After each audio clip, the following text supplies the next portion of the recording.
Төлен Әбдіровтың қонақтар әңгімесімен баршаңыздар таныссыз. Оқыдыңыздар. Өткен сабақта біз мазмұнын айттық.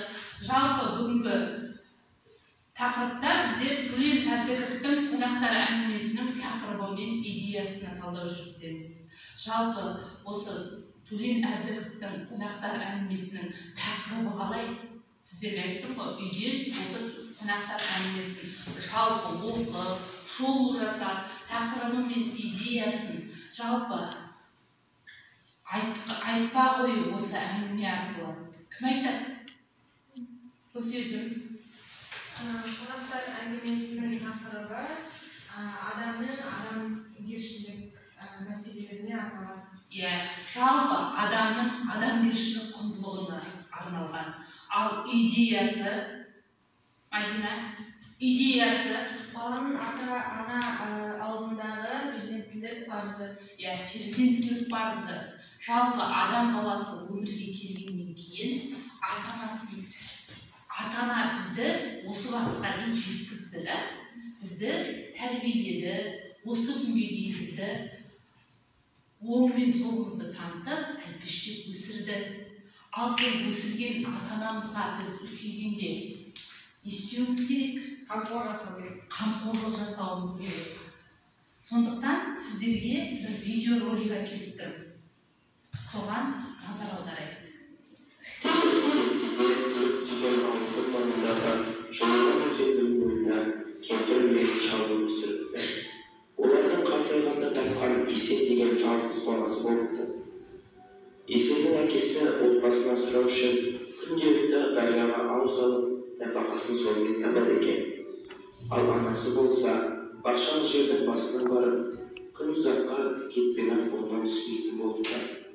Есеннің өзі бұғанысы қатпаған жас бала болғандықтан, бір мезгіл үй жұмысын істеп, ал енді бір мезгіл ауқаттан артылған бағытта көше базарына барып сатады екен. Осылай жүргенде бір күні ұйқыға кетер алдында Есенге төсін ой келіп, оны дереу қағазға жазып, анасының жастығының астына салып қояды. Азында анасы төсегін жинап жатқан кезде бір қағаз тауып алады. Онда жазылғаны мынау екен. Анасының Есенге күнделікті беретін ақшасы, бақтарды тазалаған үшін 50 теңге, отын жинаған үшін 30 теңге, тіл алғыш бала болған үшін 50 теңге, от жаққан үшін 50 теңге, барлығы 180 теңге. Кешке Есен базардан келсе, анасы сұраған ақшасын дайындап қойыпты. Алайда анасы ақшалардың жанына бір жапырақ қағазды да қалдырыпты. Онда былай деп жазылды екен. Есеннің анасына беретін қарызы. Осы үйде өткізген 10 жыл бақытты өмір үшін ештеңе, 10 жыл ішінде ішіп жеген үшін ештеңе, ауырған кездегі бағым күтім үшін ештеңе, жақсы ана болған үшін ештеңе, барлығы ештеңе. Қағазды оққаннан кейін Есен ұялғаннан қатты қызарып кетіпті. Содан соң бақшада жүрген анасына барып, кешірім сұрап, ақшасын қайтарып беріпті. Ал балалар, осы бейнероликтен не түсіндіңіздер? Жалпы барлығымызда үйде ата-анамыз бізді жұмсайды, барлығымызда жұмсайды ғой. Сол кезде сіздер тілін аласыздар. Мысалы, қыздарды үй жұмысына жұмсайды, балаларды үй шаруасына. Сол кезде сендер сол мына Есен сияқты өздеріңіз ата-аналарыңызға көмектескендеріңіз үшін ақша сұрайсыздар ма? Жоқ, сұрамайсыздар. Ал бұл жерде бұл баланың жасап тұрған ісі дұрыс па? Дұрыс емес. Мысалы, әрбір ата-ана, сіздің аналарыңыз, әкелеріңіз сіздерді тәрбиелеп баққан үшін сіздерден ақша сұрамайды ғой. Керісінше сіздердің жақсы бала болып, жақсы қыз болып өсулеріне жұмыстанады. Ал бұл жерде бұл бала ең соңында өзінің қателігін түсінеді. Жалпы бұл бала сияқты біз болмауымыз керек.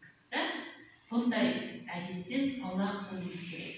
Енді сіздерге жалпы қонақтар әңгімесінде отбасы, ата-ананың қадірі туралы айтылады. Енді тақал мәтелге назар аударсақ, жалғасын тап ойынына біліп, ата-ананың қадірін балалы болғанда білерсін. Ана сүтін ақтамағанды ешкім мақтамайды. Өйткені ол ата-ананың құрметін, ата-ананың тәрбиесін ол ақтаған жоқ. Сондықтан оны ешкім мақтамайды. Атаға не қылсаң, алғысы келеді. Ананың көңілі балада, баланың көңілі анада. Жарайсыздар. Барлығымызда ата-ана туралы мақал-мәтел біледі екенбіз. Енді сіздерге мен осы қонақтар әңгімесіне композициялық талдау жасап беріңіздер дедім.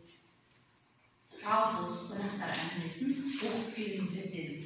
Енді дәптерімізді ашайық, бүгінгі күннің жартысын жазайық. Бүгін мамырдың 4-і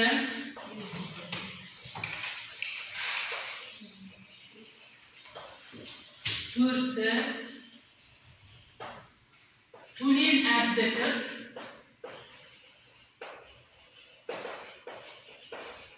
қонақтар әңгімесінің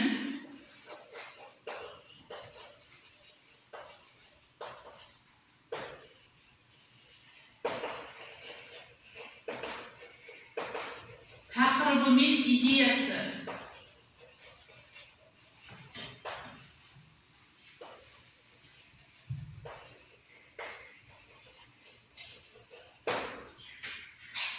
Бірінші композициялық талдау жасарда, жалпы ең бірінші оқиғаның басталуы, оқиға қалай басталады? Кім айтады? Көсезім, кеп, тақтағы зағы. Оқиға қалай басталады? Әктеріңізге жазайық барлығымызда.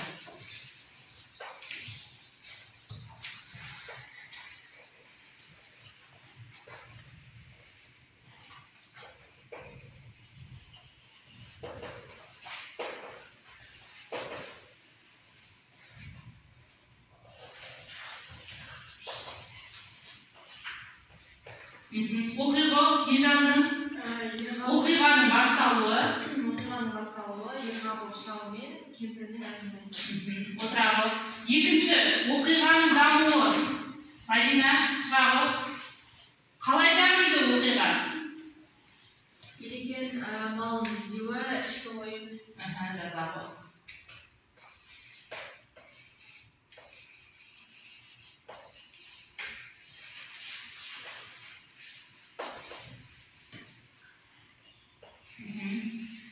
Үшінші, оқиғаның байланысуы. Оқиға қалай байланысады? Болатбек?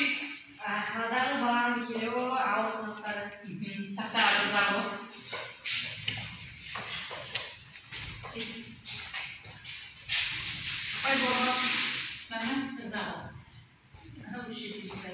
Төртінші, оқиғаның шиеленісуі. Кел, Асет, мұнда жазайды. Төртте де жазайды. Оқиғаның шиеленісуі. Жазайық.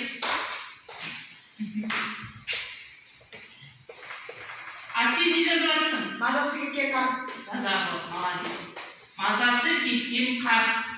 Бесінші, шарықтау шегі.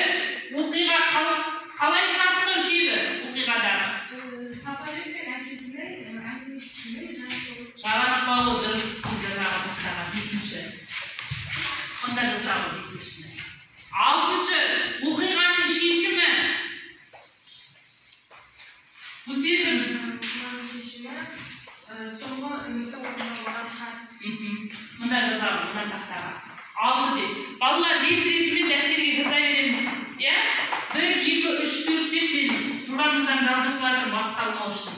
7-ші, қорытынды. Жалпы әңгіменің қорытындысы. Қалай қорытындыланы? Мәдина? Құлазға көңіл дұрыс. Қазір бұл сезім жаза қойсын, сосын жаза қой. Мәдина жаза қой. Қорытындысын.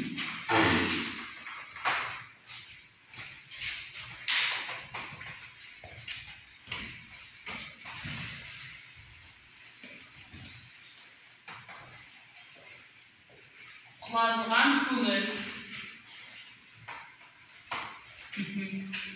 Отырағы. позициялық талдауды басынан аяғына дейін бір оқып шыға қояйық. Бірінші, оқиғаның басталуы барлығымызда да бірдей ме? Әркім әртүрлі жаздық та, өзіміздің ойымызбен үйден. Мысалы, Гүлсезімнің ойы басқаша, Мадинаның өзінің ойы басқаша. Әркім жалпы осы әңгімеден кеткен жоқпыз ғой. Дәл сол төңірегінде жаздық. Бірінші, Ерғабыл шал мен кемпірінің әңгімесі.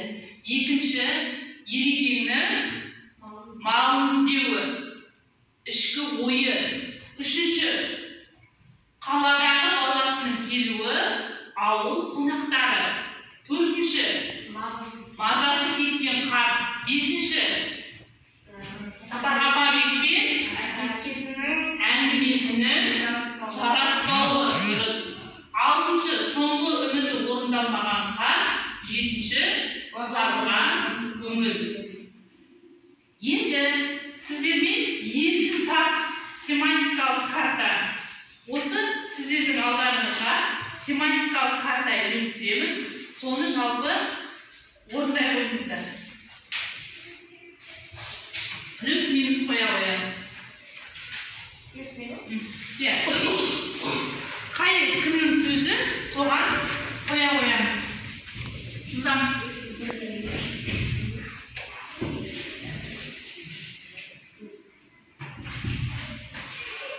Басым сынып өлейін деп жатырмын. Мазалай бермеші. Кімнің сөзі? Солай белгілей қояйық жылдамда.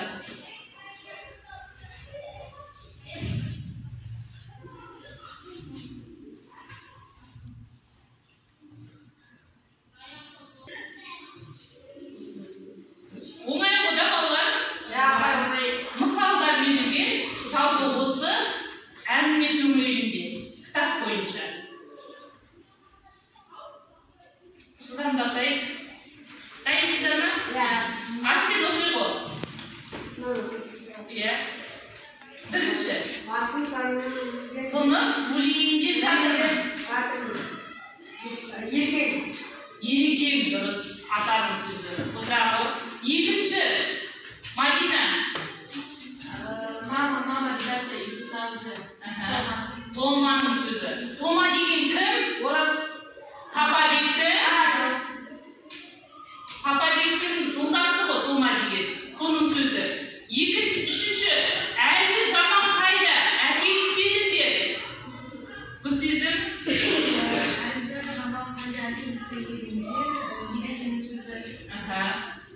Одан кейін Болатбек.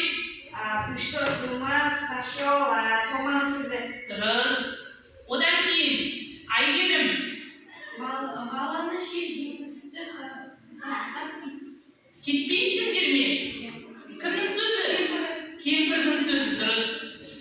Одан кейін Беймырза, қажыған шығарсың, шай қойайын ба, мызғып аласың ба? Кімнің сөзі? Кемпірдің сөзі да? Атақ айтады, Ерекең шалға айтады. Қажыған шығарсың, шай қойайын ба, мызғып аласың ба деп. Соңғы, бұл арада Гүлсезім. Бұл арада осы мектеп жоқ. Оны қалай оқытамыздың отырысында Сапабектің сөзі. Бұл қай жерде айтады? Жаңағы атасы мен әжесі немересі жемістің үйге алып қалғысы келеді ғой, өз тәрбиесіне. Бірақ әкесі мен шешесі тастағысы келмейді баласын, атасы мен әжесі. Сол кезде айтатын сөзі ғой. Бұл арада орыс мектебі жоқ. Бұны қалай оқытамыз деп отырсыңдар. Енді сіздерге